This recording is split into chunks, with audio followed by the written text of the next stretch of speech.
Há uma senhora amiga da minha mãe que pelo menos uma vez por semana vai até a casa dela tomar um café.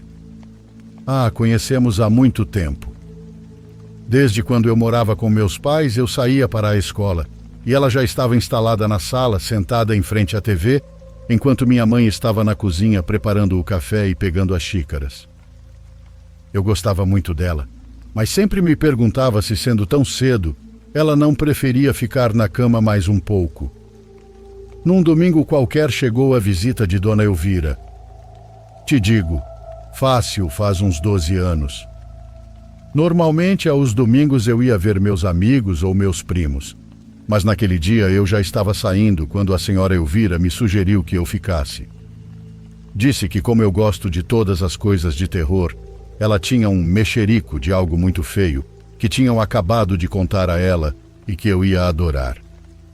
A senhora se chama Elaide Elvira, mas todos a chamamos de Elvira e ela mora na esquina da casa da minha mãe. Ela recebe a pensão dela e a do marido, então tem tempo, tem dinheiro, tem uma casa bonita e muito bem cuidada. Na quinta-feira anterior, por volta das 11 da noite, tocaram a campainha. Ela já estava deitada, com todas as luzes apagadas, exceto a do quarto dela, que por sinal dava para a rua. Não era hora para ninguém procurar por ela, mas então uma pedra bateu na janela. Ela levantou de mau humor e foi olhar. Lá embaixo estavam duas mulheres, uma moça e uma menina. Tinham os braços descobertos e tremiam de frio. A senhora perguntou o que queriam, mas elas não conseguiram articular uma palavra. Dona Elvira calçou os sapatos, se enrolou em um pano e desceu. A irritava terem tirado ela da cama, mas a verdade é que aquela senhora nunca desperdiçava a oportunidade de ter companhia por algumas horas. Eram irmãs. A mais velha devia ter uns 17 anos e a mais nova uns 10. A senhora as deixou entrar, indicou que se sentassem e, sem perguntar nada, foi à cozinha colocar café. Pois acontece que elas vinham de outro lugar. Falavam bem, muito claro, mas com um sotaque forte. Não traziam absolutamente nada, nem malas, nem mochilas, nem cobertores. Apenas a mais velha carregava uma bolsinha com algumas poucas coisas soltas. Papéis, uma muda leve de roupa, talvez um pente, mas de pertences praticamente nada. Disseram à senhora que estavam procurando trabalho, que a mais velha podia ajudar com a limpeza, com a cozinha e com o que fosse necessário. Já a menina podia cuidar de algum bebê ou criança pequena, fazer recados e ajudar onde colocassem. Precisavam trabalhar porque não tinham nada para o dia seguinte, nem comida, nem onde dormir. Dona Elvira nos contou que sentiu algo preso na garganta. Não podia negar que teve pena delas, mas também não podia oferecer trabalho. Ela já não precisava de ajuda em casa e, além disso, tinha aprendido a não depender de desconhecidos. O que ela podia oferecer era teto e comida, mas apenas por uma noite, enquanto encontravam algum lugar ou algum patrão que precisasse de ajuda. A moça mais velha agradeceu 1000 vezes, mas insistia que não podia aceitar sem dar algo em troca. Sim, passariam a noite, mas só aquela, e no dia seguinte iriam procurar onde se acomodar. Dona Elvira tinha um quartinho no térreo que não usava para nada. Tinha nele um colchão velho que só precisava ser sacudido um pouco. Deixou ali alguns cobertores limpos e disse para elas se arrumarem. A moça levou a menina primeiro, a cobriu, depois voltou à cozinha, onde Elvira rapidamente lhe serviu uma xícara de café, um prato com fruta e um pão de presunto. A menina comeu sozinha e quietinha. A jovem comeu com Elvira em silêncio no começo, ainda trêmula do frio, até que aos poucos começou a se sentir mais à vontade e contar sobre elas duas. Contou por que tinham vindo, por que estavam caminhando à noite sem nada, batendo em portas de desconhecidos em um bairro onde não conheciam ninguém. A moça respirou fundo e disse que tudo tinha começado no povoado delas, um lugar pequeno que era um ovo, onde a praça ainda era o centro de tudo. Naquele dia, contou ela, que duas senhoras se cruzaram ali junto à igreja. Uma ia matricular o filho na escola, e a outra carregava um bebê envolto em uma manta leve. Se conheciam desde sempre, então a que levava o menino maior cumprimentou com alegria. Quando sorriu para o bebê, algo chamou sua atenção. Viu o peito levemente avermelhado, como se estivesse irritado. Mas a curiosidade falou mais alto. Sem pedir permissão, abriu a camisetinha. O que encontrou a deixou gelada. Eram arranhões longos, profundos, mais extensos que qualquer arranhão de gato. O corpinho tinha a pele inflamada, marcada por linhas irregulares que pareciam feitas por algo que não deveria ter tocado um bebê. Ali mesmo ela perguntou à jovem mãe o que tinha acontecido. A moça, com uns 19 anos apenas, não soube nem o que dizer. Gaguejou dizendo que não sabia, que o bebê amanheceu assim e que ainda estava tentando entender. A outra senhora levou o próprio filho à escola, assinou papéis, cumpriu pendências e voltou direto para a praça para fazer o mexerico correr. Contou para uma conhecida, depois para outra, depois foi bater na porta de uma comadre na esquina. Para todas, contou que a jovem tinha machucado o bebê. Naquela mesma manhã foram buscá-la, a cercaram e a interrogaram. Queriam saber o que tinha acontecido e, principalmente, o que dizia o pai do bebê. Ela não disse nada. Só repetia que não sabia como aquilo tinha ocorrido e que jamais machucaria o próprio filho. A turma decidiu não acreditar, e foi pior quando, em meio ao murmúrio crescente, alguém gritou que aquilo era para oferecer o bebê ao diabo. Primeiro eram 4 fofoqueiras, mas em questão de minutos já era quase metade do povoado ao redor. O povo se inflamou, tentaram tirar o bebê dela, ela se agarrou nele, chorava, gritava e suplicava. Puxaram ela pelos braços, jogaram água nela, a insultaram e a empurraram contra o chão de pedra. No fim, a arrastaram até a praça e ali a julgaram aos gritos, empurrões e tapas. No meio de toda essa briga, entre empurrões e arrastões, alguém deu um grito de horror. O bebê não se mexia.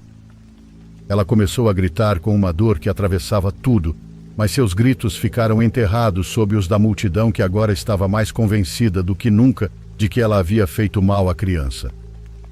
O marido da moça chegou no dia seguinte de longe e encontrou aquela praça, as pessoas, o bebê sem vida e sua esposa toda machucada. Enlouqueceu. E também o povo enlouqueceu. Não foi só uma vez, desencadeou-se um estado de paranoia completa, um ataque coletivo contra sua própria gente. E antes de continuar assim, disse a moça que era preciso fazer uma observação. Se havia algo causando aquelas feridas, algo real, então estavam castigando as pessoas erradas. Depois do bebê, os arranhões apareceram em um homem do povoado, um sujeito forte, daqueles que carregam sacos pesados. Ele tinha as mesmas marcas, linhas longas e profundas cruzando o peito, o abdômen e os braços. Pareciam cortes feitos com unhas grossas que tinham se enterrado e puxado com força para baixo. A ele e à esposa, o povo tirou de casa aos golpes e os levaram à praça. A acusação foi a mesma: culto ao diabo. Não apresentaram nada, apenas as feridas e os gritos das senhoras que já tinham perdido a razão. Amarraram-nos a um poste, os agrediram, jogaram água fria e rasgaram suas roupas enquanto discutiam o que fazer com eles. Ninguém ouviu suas explicações. Depois soube-se de uma mulher que cuidava de uma vendinha. A encontraram caída no chão atrás do balcão, com cortes cruzando suas costas desde o pescoço até a cintura. As marcas eram tão longas que pareciam ter sido feitas por uma mão grande demais. A pele estava levantada em tiras finas, como se as unhas tivessem entrado e saído no mesmo movimento. Quando a tiraram de lá, mal conseguia caminhar. O povo não quis ouvi-la. Arrancaram-lhe as sandálias, a arrastaram pela rua de pedras e a levaram até a mesma praça. De novo, a acusação foi idêntica. Um garoto de uns 13 anos foi o seguinte. O encontraram atrás da igreja, apoiado no muro, com o peito cruzado por 4 sulcos paralelos. Não sangrava como os outros, mas a pele estava aberta em linhas grossas e ao redor havia hematomas recentes, como se alguém tivesse segurado o braço dele antes de arranhá-lo. O povo o cercou e o apontou com a mesma lógica doentia. Se o haviam atacado assim, era porque ele mesmo havia provocado. Jogaram-no no chão, o chutaram e o levaram carregando à praça em plena tarde. A turma gritava, empurrava e discutia que castigo ele merecia. A moça, ao chegar a esse ponto do relato, parou. De repente ficou olhando para a xícara com água quente que tinha à sua frente. Não falou nada durante vários segundos e respirava como se as palavras pesassem na garganta. Elvira percebeu. A garota desabotoou a blusa e expôs o peito. Ela tinha a ferida. Não era um arranhão comum, era uma marca larga, irregular, feita com força. A pele estava avermelhada, inchada, com linhas longas que se abriam como se algo tivesse pressionado e puxado para baixo. Não era algo que um animal do mato teria feito, nem algo causado ao cair entre espinhos. Era reta demais em certos trechos, profunda demais em outros, como se uma mão diferente tivesse marcado cada linha com precisão. Por isso elas fugiram do povoado, porque caso contrário, teriam sido arrastadas até a praça. Não se preocupe, filha, disse Dona Elvira. Aqui vocês estão a salvo. Aqui não vão poder vir atrás de vocês. Mas a moça balançou a cabeça. Disse que o ardor na pele tinha despertado naquela madrugada. Falou que quando acendeu a lâmpada e viu as feridas, sentiu uma dor no estômago que lhe dizia que tudo o que aconteceu no povoado ia se repetir com ela. Não hesitou nenhum segundo. Pegou a menina, a envolveu como pôde e foram para a capital. Nem sequer avisou os pais, porque eles também ajudaram na última desgraça, a do garoto. Aquele garoto era primo de segundo grau, e ainda assim o entregaram. Nem com o próprio sangue tiveram piedade. Vieram com nada nos bolsos, sem roupa extra, sem dinheiro suficiente, apenas a bolsinha com um pente, um lenço dobrado e uma nota amassada. Não vou deixar que façam nada à minha irmã, disse a jovem. Dona Elvira preparou a cama no quartinho do fundo. A luz da cozinha ficou acesa e ela subiu para seu quarto. Mas antes de subir disse que elas ficariam bem, que na segunda-feira falaria com uma conhecida que talvez pudesse lhes dar trabalho.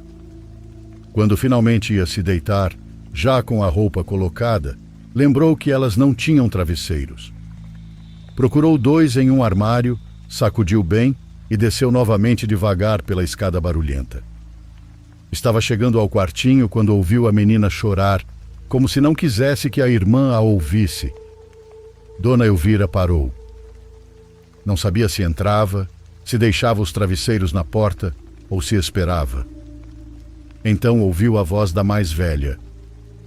Nem pense em fazer mal à senhora, está ouvindo? Nem pense. Ela nos deixou ficar e nos deu jantar. Ninguém aqui vai te fazer nada, mas você também não pode fazer mal a ninguém. Dona Elvira sentiu o ar sumir. Deu um passo adiante e olhou pela fresta da porta entreaberta.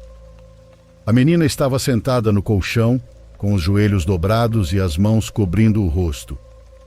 Uma das mãos estava estranha, pois era maior e tinha unhas muito longas. Na verdade, não eram unhas normais, tinham aquele aspecto de algo que cresceu sem controle, como se tivessem perfurado a pele ao sair.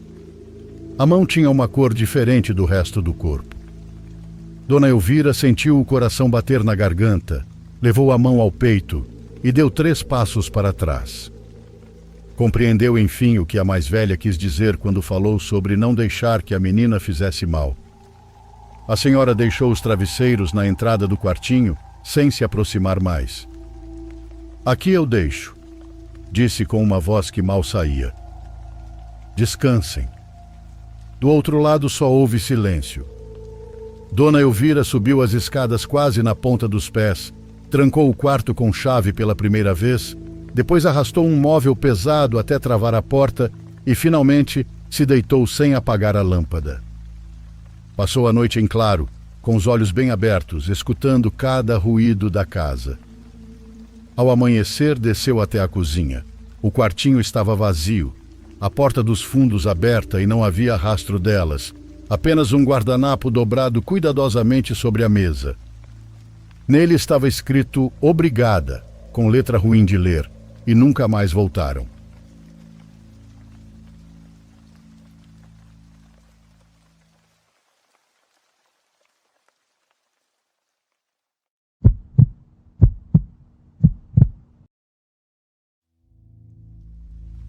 A fazenda onde eu morava ficava em uma área cercada por estradas de terra, onde tudo era mato, lavouras e casas isoladas.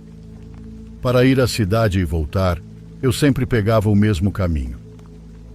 Era pura brita solta, sem iluminação e com curvas fechadas, onde quase nunca se via uma alma, salvo um ou outro trator velho ou um caminhão passando ao amanhecer. Numa manhã escura, daquelas de começo de inverno em que o céu ainda parece noite, eu estava dirigindo para resolver um negócio. Mal começava a subir uma ladeira quando vi algo estranho. Era uma espécie de mancha escura, como uma figura amorfa que se remexia no meio da estrada. Eu conseguia distingui-la bem pela luz dos faróis, então reduzi a velocidade até parar. Foi então que, a poucos metros à minha frente, percebi que não era uma coisa só, mas 3 ou 4 cães enormes, todos pretos, cercando uma mulher. No começo pensei que fosse uma pessoa perdida, mas conforme meus faróis a iluminaram melhor, percebi que algo estava errado. Os cães não me deram atenção em momento algum, nem sequer olharam para mim. Estavam fixos nela. Enquanto isso, a mulher estava curvada, com o cabelo como se fizesse muito tempo que não tomava banho, caindo em mechas. Quando percebeu minha caminhonete, ela se endireitou, ou algo parecido, e olhou para mim. Pude sentir que estava olhando diretamente para mim, porque seus olhos brilharam como os de um gato, exatamente como quando refletem a luz dos faróis. Ela não usava óculos nem nada parecido que pudesse refletir daquela maneira. Era um brilho vivo, diferente, como se não fosse normal. Juro que meu coração começou a bater muito rápido. Algo dentro de mim dizia para eu não me aproximar, mas era o único caminho para chegar à cidade, e eu também não ia ficar ali parado esperando que ela fizesse algo. Sem opções, decidi contorná-la devagar, movendo a caminhonete quase em câmera lenta para não provocar os cães. E foi justamente quando tentei passar ao lado que a mulher se lançou contra o capô. Ela bateu no capô com as 2 mãos, como se quisesse subir ou me impedir de continuar. Nesse instante pisei no acelerador com tudo. Os pneus chiando na brita e a caminhonete demorou para ganhar velocidade. Mas juro que assim que ela respondeu, eu disparei estrada afora, sem ousar olhar pelo retrovisor. O que mais me marcou foi descobrir depois que eu não fui a única pessoa que a tinha visto. Minhas irmãs, algum tempo depois, voltavam numa noite e viram exatamente a mesma pessoa no meio da estrada. A mulher com aquela postura encurvada e os cães. Elas também sentiram aquela sensação horrível no estômago, como se algo as observasse desde antes de perceberem que ela estava ali. Meus primos tiveram uma experiência parecida, mas pior. Iam a cavalo por esse mesmo trecho numa tarde, quando viram uma mulher com cara de louca afastando-se. Foi assim que eles a descreveram. Disseram que ela entrou numa casa abandonada que fica ali, onde o pessoal sempre dizia que aconteciam coisas. Eles tentaram seguir caminho, mas os cavalos empacaram. Não queriam andar. Bufavam, balançavam a cabeça e até começaram a dar ré sozinhos. Meus primos juraram que nunca os tinham visto agir assim. No fim, tiveram que dar meia volta porque os animais estavam assustados demais para passar na frente daquela casa. Nunca soubemos quem era aquela mulher, nem por que estava sempre cercada por aqueles cães enormes. Nem mesmo soubemos se era uma pessoa viva. A única certeza é que todos nós a vimos em momentos diferentes, e todos sentimos o mesmo. Havia algo nela que não era normal.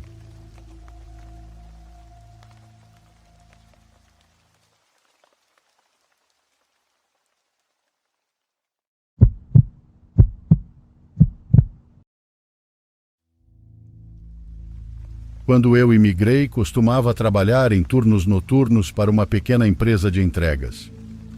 Então, nos meus dias de folga, eu fazia pequenas viagens de fim de semana sozinho, só para sair de casa. Durante uma dessas viagens, fiquei em um hotel barato em Nova Jersey porque ele ficava perto de uma trilha de caminhada que eu queria conhecer na manhã seguinte. O hotel não era terrível, mas tinha aquele cheiro estranho, e os corredores eram silenciosos demais, como se ninguém mais estivesse hospedado ali. Fiz check-in no começo da noite, e a mulher na recepção me disse que a equipe de limpeza já havia terminado todos os quartos para aquela noite. Eu não pensei nessa informação até mais tarde, quando tudo aconteceu. Meu quarto era no segundo andar, e a luz do corredor piscava enquanto eu caminhava até a porta. Eu não dei muita importância para o quão assustador o hotel era, porque estava muito cansado. Eu só queria comer, tomar banho e dormir. O quarto parecia limpo à primeira vista. Os lençóis estavam perfeitamente esticados, mas o travesseiro na cadeira estava um pouco torto. Eu o arrumei sem pensar e liguei a TV pequena. Depois de relaxar um pouco e comer alguns lanches, fui tomar banho. Quando saí, o espelho do banheiro estava embaçado e o quarto parecia mais frio do que antes. Ignorei e fui para a cama. Havia um canto escuro perto do pequeno closet, e eu ficava notando aquilo no canto do olho. Me dava a sensação de que alguém estava parado ali, mesmo eu sabendo que estava vazio. Acabei dormindo, mas acordei algum tempo depois da meia-noite porque ouvi um som estranho e suave. Parecia algo deslizando pelo carpete no canto do quarto. Abri os olhos devagar e fiquei escutando. O quarto estava meio iluminado porque as cortinas eram finas e parte da luz do estacionamento entrava. Pensei que talvez eu estivesse imaginando coisas, porque ainda estava meio dormindo. Então ouvi um som de respiração baixa, que não era minha, vindo de perto do closet. Fiquei completamente imóvel porque fiquei assustado na mesma hora. A respiração era lenta, como se alguém estivesse tentando ficar quieto, mas não conseguia. Eu me convenci de que tinha que ser o ar-condicionado, mas o aparelho ficava do lado oposto do quarto e fazia um som totalmente diferente. Eu não queria me sentar porque tinha medo do que iria ver, mas eventualmente me forcei a fazer isso. Me apoiei nos cotovelos devagar e olhei para o closet. Não vi nada no começo, só um canto escuro. Então notei algo que fez meu estômago se contorcer. A porta do closet, que eu tinha deixado totalmente aberta depois de verificar, agora estava levemente fechada. Não totalmente, mas o suficiente para parecer mexida. Fiquei encarando a fresta, tentando ouvir algo. A respiração parou no exato segundo em que me sentei, e isso me deu ainda mais medo, porque significava que alguém percebeu que eu estava acordado. Eu queria sair correndo do quarto, mas meu corpo não se movia. Depois de 1 minuto de silêncio, levantei muito devagar e caminhei de costas até a porta, mantendo os olhos no closet. Alcancei a maçaneta, girei com cuidado e fui para o corredor. O corredor estava vazio e parecia ainda mais silencioso. Meu coração batia tão rápido que me senti tonto. Fui até a recepção, mas não havia ninguém lá. O telefone da recepção estava tocando, como se alguém tivesse ligado para o hotel e ninguém atendesse. Eu não sabia se esperava ali ou se tentava encontrar alguém. Não queria voltar para o quarto sozinho. Depois de alguns minutos, a mulher da recepção finalmente saiu da sala dos fundos com aparência cansada. Eu disse na lata que alguém estava no meu quarto. Ela pareceu confusa, mas disse que a equipe de limpeza já tinha ido embora e que ninguém mais tinha chave dos quartos de hóspedes além dela e de uma faxineira mais velha que havia ido embora horas antes. Ela se ofereceu para verificar o quarto comigo ou me mudar para outro, mas ela estava tão calma que me fez duvidar de mim mesmo. Pedi que ela subisse comigo para checar e subimos juntos. Eu esperava ver o closet escancarado ou algo revirado, mas quando entramos no quarto, tudo parecia normal. Nada parecia mexido, mesmo eu sabendo que tinha mudado antes. A mulher checou atrás das cortinas, no banheiro e debaixo da cama, e não encontrou nada. Ela disse que talvez eu tivesse acordado confuso, e sinceramente isso meio que me ofendeu, mas eu não queria discutir porque estava cansado. Então decidi mudar para outro quarto no corredor. Ela me deu outra chave e me deixou sozinho. Levei minhas coisas para o novo quarto rapidamente e tranquei a porta. Verifiquei cada canto 2 vezes antes de deitar novamente. Tentei dormir, mas o medo me manteve de olhos abertos. Era só por volta de 1 da manhã e a noite parecia interminável. Fiquei ouvindo atentamente qualquer coisa estranha. Depois de cerca de 1 hora, finalmente comecei a cochilar quando ouvi algo que fez meu corpo inteiro congelar. Era o som de um carrinho de limpeza rolando pelo corredor muito lentamente. As rodas rangiam e ecoavam pelo hall. O problema é que já era muito além do horário de limpeza, e a mulher da recepção tinha dito que ninguém mais estava trabalhando. Eu me sentei na cama e fiquei com as orelhas bem atenta. As rodas pararam bem na frente da minha nova porta. Não me mexi e segurei a respiração para ouvir melhor. Então ouvi algo ainda pior. O som de outra pessoa respirando bem do lado de fora. E era exatamente a mesma respiração que ouvi dentro do primeiro quarto. Isso continuou por quase 1 minuto inteiro. Eu queria correr ou ligar para alguém, mas meu telefone estava do outro lado do quarto. Então ouvi um som suave de batidas. Não com os dedos, mas como se alguém pressionasse a palma da mão contra a porta, devagar. Alguém estava sentindo a porta, não batendo. Eventualmente a respiração parou e as rodas voltaram a ranger, enquanto o carrinho era empurrado lentamente pelo corredor. Levantei depois de alguns minutos e olhei pelo olho mágico, mas o corredor estava vazio. O carrinho também tinha sumido. Peguei o telefone e pensei em ligar novamente para a recepção, mas senti que pensariam que eu estava louco. Tranquei a corrente da porta, empurrei a cadeira contra ela e fiquei acordado por horas. Não consegui dormir. Fiquei pensando no primeiro quarto e na respiração. Tentei me convencer de que era só alguém no meu andar fazendo alguma brincadeira. No começo da manhã, perto do nascer do sol, finalmente saí do quarto e fui para baixo fazer check-out. A mulher da recepção não estava lá, mas havia um cara com olho de vidro no lugar dela. Contei o que aconteceu e ele me olhou estranho com aquele único olho. Então ele disse algo que me assombra até hoje. Ele disse que eles não tinham nenhum funcionário de limpeza há 1 semana, porque a mulher que fazia o turno da noite simplesmente parou de aparecer. Ele explicou que ele ou quem estivesse na recepção teria que limpar os quartos enquanto isso. Parecia que havia algo que ele estava escondendo para não prejudicar a imagem do hotel. Perguntei se a faxineira desaparecida tinha a chave dos quartos, e ele disse que sim, ela tinha. Saí imediatamente dali e não olhei para trás. Fiquei pensando no fato de que a mulher da recepção disse que a limpeza já tinha passado por todos os quartos naquela noite, mesmo eles não tendo contratado ninguém havia 1 semana. Não sei se ela inventou aquilo ou se realmente acreditava que a mulher desaparecida tinha feito a limpeza, mas a respiração que ouvi no quarto e do lado de fora da porta parecia real demais. Acho que alguém estava escondido dentro daquele quarto antes de eu chegar. Acho que essa pessoa ainda estava escondida em algum lugar do hotel enquanto eu dormia.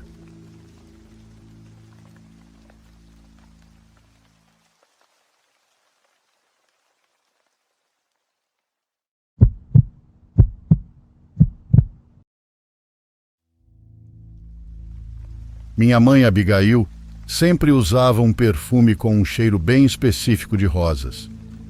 Foi inevitável que eu não associasse esse aroma tão particular a ela e a sua presença.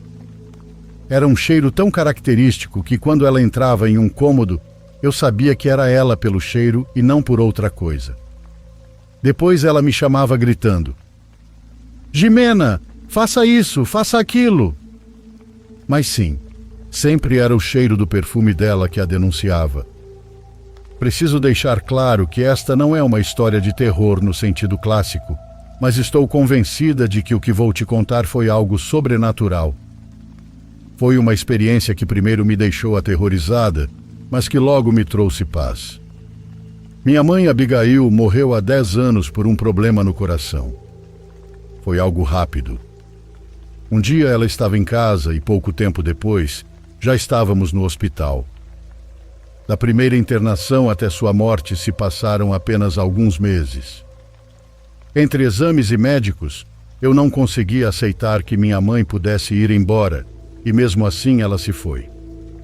Quando ela morreu, o frasco de perfume ficou ali na cômoda.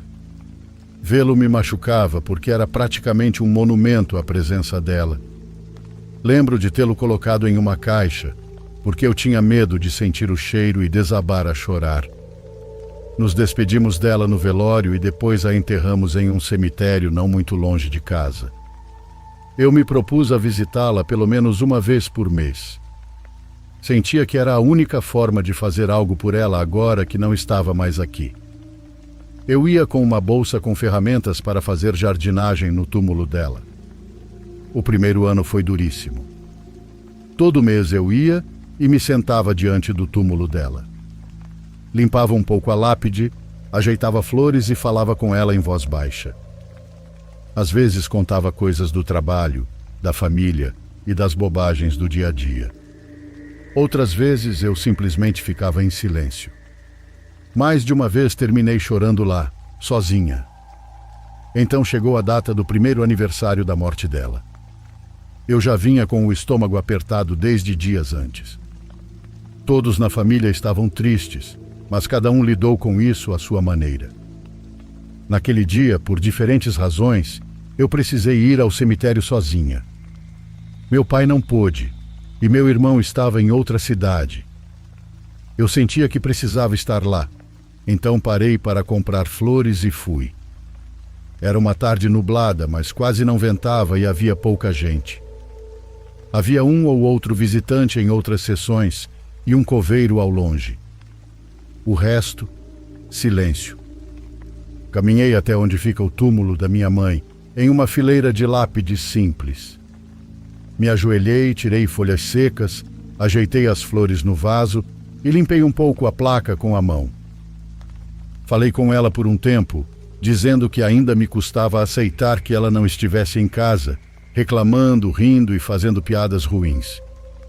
Em certo momento eu fiquei calada, olhando o nome dela gravado na pedra. Senti as lágrimas vindo mais uma vez, mas eu estava cansada de chorar. Minha garganta estava em um nó. Respirei fundo tentando me acalmar e então aconteceu. Sem aviso, de repente senti um cheiro muito conhecido. Um cheiro que eu não sentia havia quase um ano. Perfume de rosas. Não flores do cemitério, mas o mesmo cheiro do perfume da minha mãe. Idêntico. Foi como se uma pequena corrente de ar tivesse trazido diretamente até mim. Não era tão forte a ponto de enjoar, mas suficientemente claro para que não houvesse dúvida de que era aquele perfume. E o cemitério não tinha outro cheiro. O aroma me envolveu por um momento, como quando você passa perto de alguém que se perfumou faz pouco tempo e deixa rastro. Minha pele se arrepiou. A primeira coisa que fiz foi olhar ao redor, procurando alguma senhora que pudesse estar usando o mesmo perfume. Mas eu estava sozinha. O coveiro já não estava à vista e ao longe, bem longe mesmo, via-se um casal diante de um túmulo. Não havia ninguém perto de mim e ainda assim o cheiro continuava ali, me rodeando. 1000 pensamentos passaram pela minha cabeça. Pensei, talvez seja alguma flor por aqui. Mas as flores que eu levei eram margaridas e girassóis, e essas flores não têm esse cheiro. Também pensei nas flores de outros túmulos, mas a maioria era de plástico. Além disso, esse aroma era muito específico, muito limpo, exatamente igual ao perfume de casa. Não era o típico cheiro de arranjo de floricultura. Quanto mais eu pensava, mais certeza tinha de que o cheiro que me alcançara era a colônia da minha mãe. E ao mesmo tempo em que esse cheiro me envolvia, senti outra coisa. Uma brisa suave. Quase um movimento de ar que tocou meu cabelo. Não foi um vento forte, nem uma rajada fria. Foi algo delicado, como quando alguém ajeita uma mecha atrás da sua orelha. Passou bem pela minha cabeça e nuca. Não sei quanto durou. Talvez 1 segundo ou 2, mas foi tão vívido que me fez congelar e prender a respiração. Curiosamente, eu não senti medo. O que senti foi calma, como se alguém estivesse me dizendo sem palavras: estou aqui. O aroma começou a ficar mais fraco aos poucos, até desaparecer. Fiquei cheirando o ar como uma tonta, esperando que voltasse, mas ele já não estava. A brisa também cessou. De novo havia apenas o silêncio do cemitério. Foi aí que chorei, mas de um jeito diferente. Não era o choro desesperado de antes. Chorei com uma sensação estranha de alívio. Disse em voz baixa: era você, mãe? Se era você, obrigada. E claro, não houve resposta. Não houve outra brisa, nem outro cheiro, nada espetacular. Mas ainda assim ficou comigo uma paz profunda. Como se um peso dentro de mim tivesse ido embora. Como se aquele primeiro ano se fechasse de um modo gentil. Fiquei ali mais um tempo, até que começou a ficar mais tarde. Me despedi e fui para casa com uma sensação menos pesada. Desde então passaram-se muitos anos. Voltei ao cemitério muitas vezes, em datas importantes e em dias comuns, mas nunca me aconteceu algo igual. Nunca mais senti aquele perfume ali, nem em lugar nenhum. Até que há pouco tempo comecei a usá-lo em mim mesma para ocasiões especiais. Durante vários anos esperei poder voltar a sentir a fragrância dela, como se fosse um recado dela novamente. Mas com o tempo entendi que eu não precisava mais buscá-la e que aquilo tinha sido uma despedida. Guardei essa história para mim até alguns anos atrás, quando a contei ao meu pai e ao meu irmão. Eles são um pouco mais incrédulos do que eu com esse negócio de eventos paranormais. Não queriam que eu me questionasse sobre algo que tinha sido tão especial, mas mencionaram a possibilidade de ser coincidência ou de o vento ter trazido um cheiro de longe. Sempre que podem, procuram explicações lógicas, mas não vão me convencer de que naquele dia, no primeiro aniversário da morte dela, aquele cheiro de rosas não foi um abraço da minha mãe.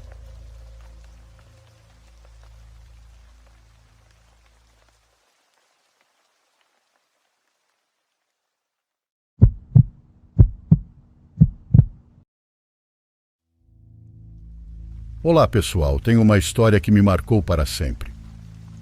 Não exagero ao dizer que me causou um grande trauma. Isso aconteceu em 2012. Eu tinha 18 anos e vivia em Zacatlán, no México. Era por volta das 10h30 da noite. Lembro que fazia frio e minha mãe me mandou até a casa de uma senhora levar um dinheiro que lhe devia. A rua estava vazia, escuríssima. Só se ouviam cães distantes e o som dos meus próprios passos.